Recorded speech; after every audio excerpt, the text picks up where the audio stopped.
Hello and welcome to Gatecrashers. Human Design Gate 8 is the gate of contribution, individual expression, and the gift of knowing, being seen and recognized. In this Gatecrashers episode, we explore this energy through the character of Cleo.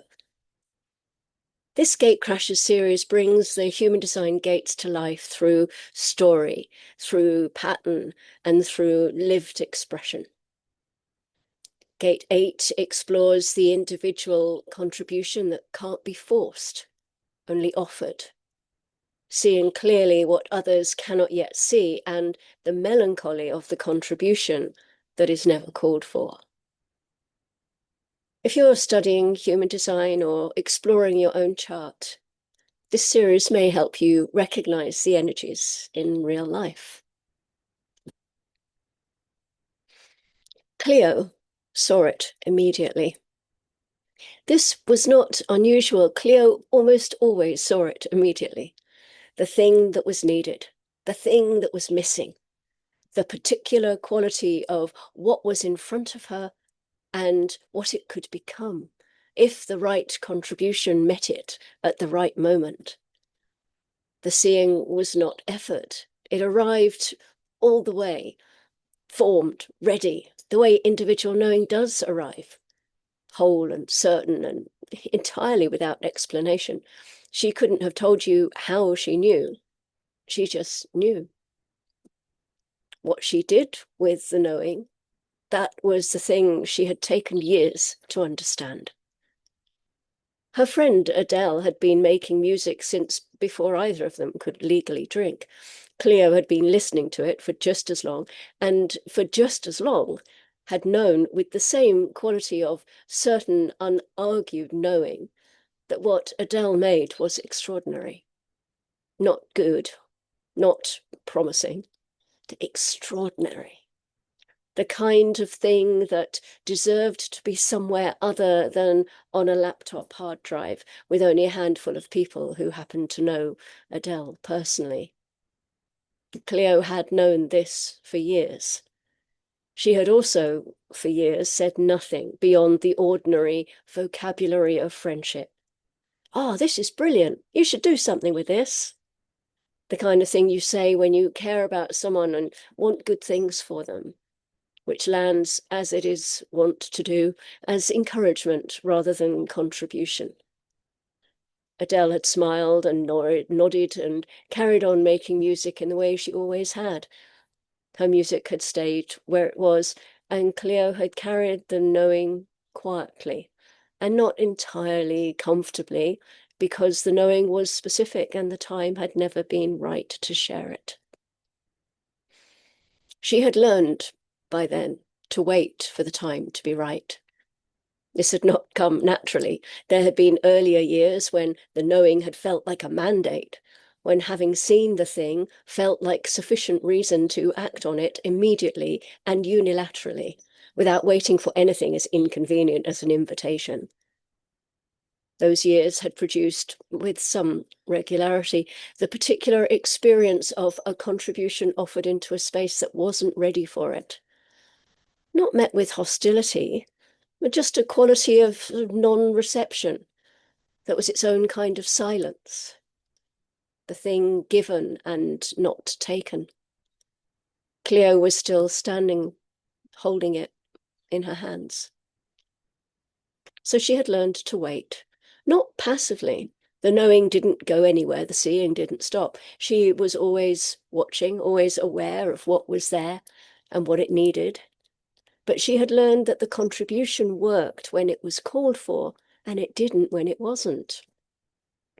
And that the difference between those two outcomes had nothing to do with the quality of what she had to offer, and everything to do with the timing. Individual timing, that pulse that said now. It was a Wednesday evening in Adele's kitchen, and they were sharing a bottle of wine.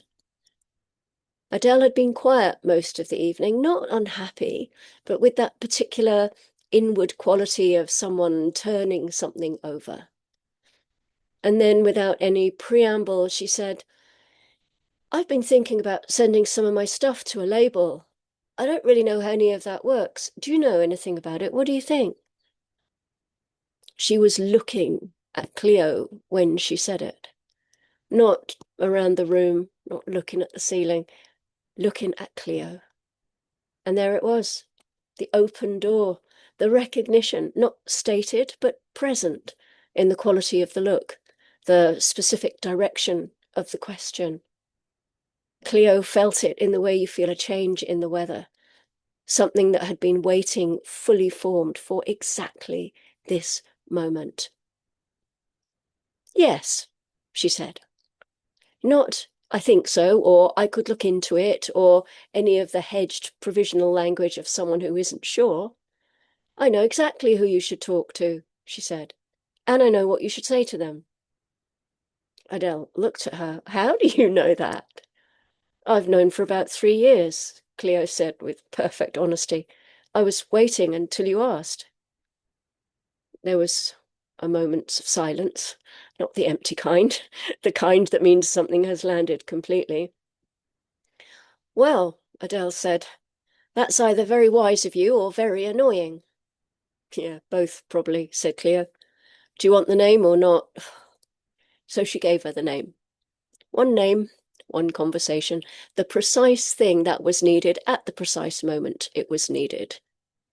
What happened after that was Adele's, because the music was always Adele's and the path was always Adele's. Cleo had contributed the thing she could see and Adele couldn't, from the angle she occupied and no one else did, in the moment when the contribution had been asked for and could therefore land. And that was the whole of it. And that was enough. And it should be said that not every Cleo arrives at this ease with the waiting. There's another kind, and this one is harder to miss because this Cleo is not quiet about it. This Cleo also has this gate, also carries the seeing, also knows with the same certain, unargued knowing exactly what she has to contribute. But somewhere along the way, the waiting was judged as not a thing, and the invitation wasn't even important enough to feel like an obstacle. She can see what's needed. She knows she can contribute. Why should she have to wait for anything else? So this Cleo stopped waiting. She brings the contribution anyway into rooms that haven't asked, to people who haven't turned toward her, with an assistance that increases in direct proportion to the resistance that she meets. The stonewalling starts. People find reasons not to be in conversation with her, not to be in the room, to suddenly have somewhere else they must be. And this Cleo responds by just turning up the volume. If they won't hear her at this level, she'll try the next level, and then the next. The contribution is still real.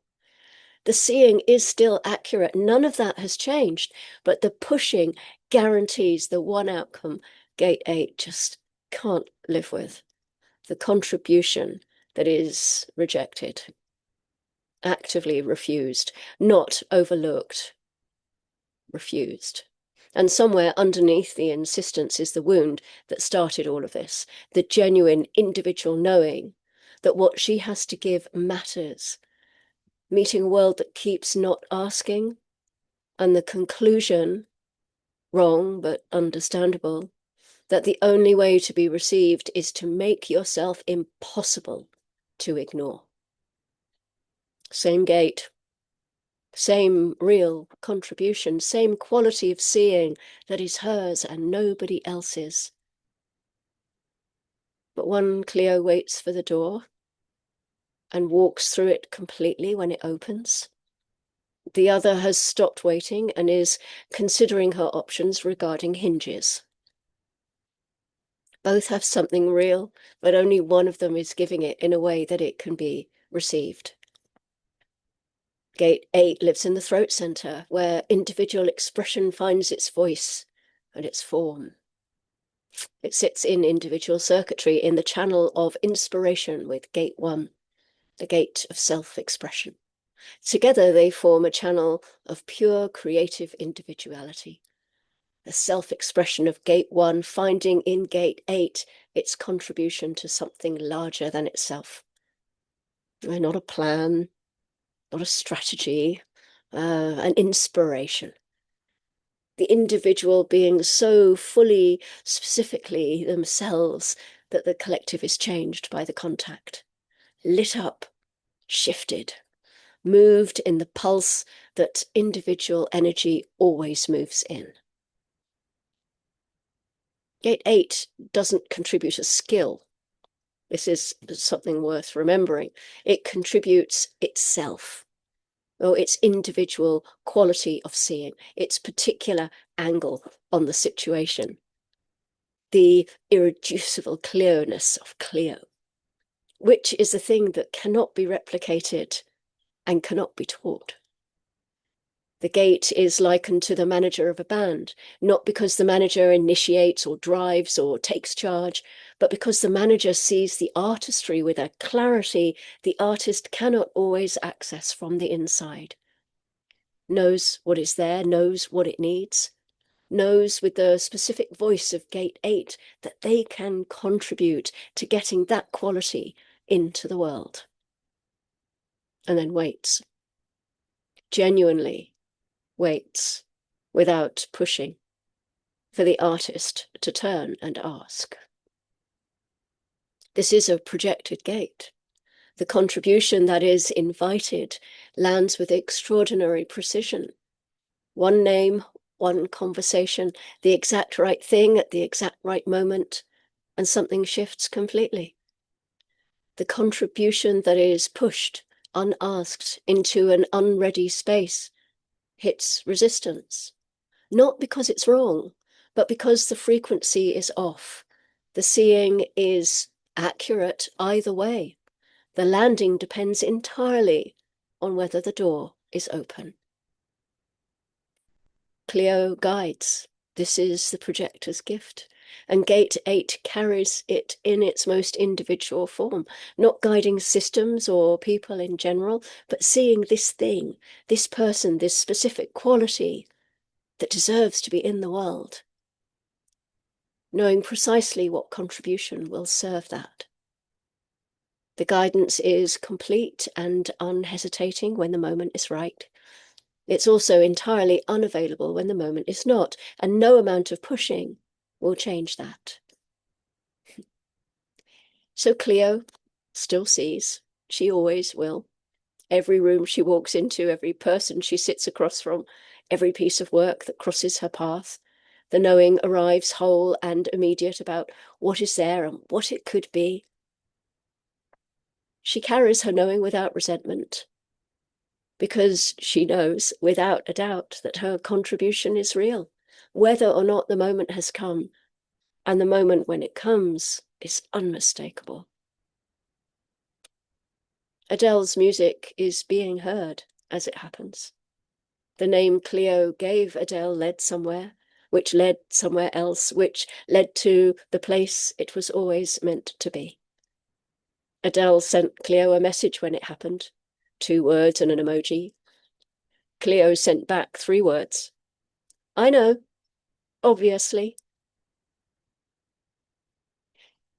Thank you for joining me in this Gatecrashers episode, meeting Cleo in Gate 8. And, oh, it's a horse. And if you would like to work with me, if you would like to explore your chart through Gatecrashers, please get in touch. And until our next sun transit, as always, love yourself, be good and kind to yourself, and go gently.